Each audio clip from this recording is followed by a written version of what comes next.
Assalamualaikum warahmatullahi wabarakatuh. Perkenalkan, nama saya Aulida Inaya dari kelas 11 MIPA 1. Saya di sini akan menjelaskan tentang sejarah berdirinya Daulah Utsmani.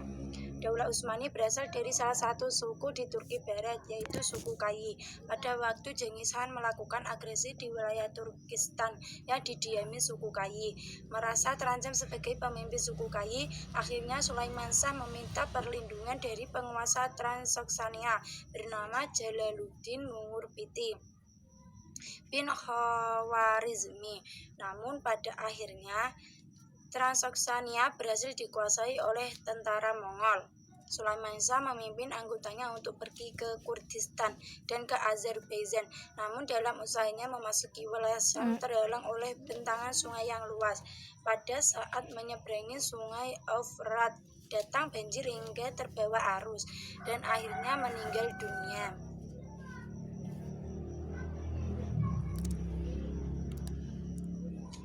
Sulaiman Shah meninggalkan 4 orang putra, yaitu Sangkurtakin, Togdai, Ertogrul, dan Dandan. Pasca meninggalnya Sulaiman Shah, kelompok besar keluarganya terbagi menjadi 2. Satu kelompok menginginkan kembali ke daerah asal dan satu kelompok lainnya melanjutkan ekspedisi ke wilayah Asia Kecil bersama Ertogrul dan Dandan. Dalam perjalanan, Ertogrul, putra ketiga dari Sulaiman Shah, diangkat sebagai pemimpin baru hingga akhirnya mereka menetap di Anatolia. Ketika terjadi pertempuran antara pasukan Sultan Alauddin I dari Bani Saljuk Rum dengan Kekaisaran Bizantium atau Romawi Timur, maka Ertogrul dan para pengikutnya membantu pasukan Alauddin I sehingga mencapai kemenangan. Atas bantuan ini, Alauddin I sangat berterima kasih dan memberi hadiah pada Ertogrul dan kelompoknya berupa daerah di pegunungan Armenia dan lembah Saguta di sepanjang sungai Sakarya. Ertogrul dan pasukannya mendapat tugas dari Alauddin I untuk menaklukkan dan menguasai daerah pesisir Laut Hitam ke Rusa hingga Eskisar. Oleh Alauddin I, pasukan Ertogrul diberi gelar Muqaddamah Sultan atau tentara pelopor Sultan, sedangkan Ertogrul sendiri menyematkan gelar untuk dirinya, yaitu Sultan Oki atau Kening Sultan. Pada tahun 1288 Masehi, Ertogrul meninggal dunia.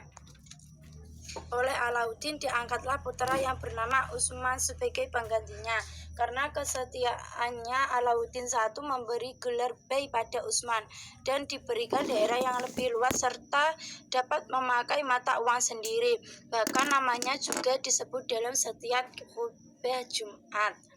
Pada tahun 1299 Masehi, Ghazan Khan dari Mongol menyerang Saljuk Rum, tetapi serangan itu bisa digagalkan oleh Utsman. Tak berapa lama dari peristiwa itu, Sultan Alauddin I meninggal dunia. Sementara Sultan Alauddin I tidak memiliki putra yang pantas menggantikan kedudukannya. Peristiwa ini dimanfaatkan oleh Utsman untuk menyatakan diri sebagai Padishah Al-Utsmaniyah atau Raja Keluarga Utsman, yang juga mendapat dukungan penuh dari rakyat. Dengan demikian berdirilah kota kerajaan Utsmani pertama di Qura Hisar atau Iskisiyar. Dalam perjalanan panjang yang berliku, Daulah Utsmani menjadi kerajaan Islami dari mulai berdiri sampai akhir keruntuhan. Sekian dari saya, mohon maaf apabila ada kesalahan kata dari saya. Wassalamualaikum warahmatullahi wabarakatuh.